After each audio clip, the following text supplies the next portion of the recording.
呢一度政府嘅資源都算唔錯。佢哋有揾啲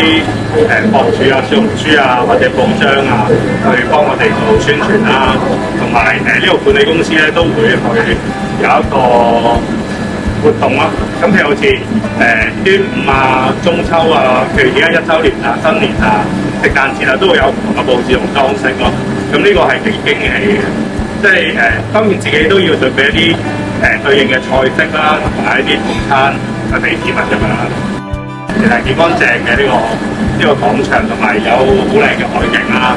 同埋有近街市啊、買餸啊、買材料啊都比較方便嘅。咁1年後其實依家都積咗一啲熟嘅客戶啦，同埋一啲香港嘅客啦，或者係啲即係旅客都有嘅咁樣咯。我哋係做入口店嘅，咁啊呢個街市咧就比較特別嘅。咁我哋而家係即係有唔同嘅檔口啦，就係有11個檔口係唔同嘅美食，咁啊係興化少少嘅，咁啊即係呢個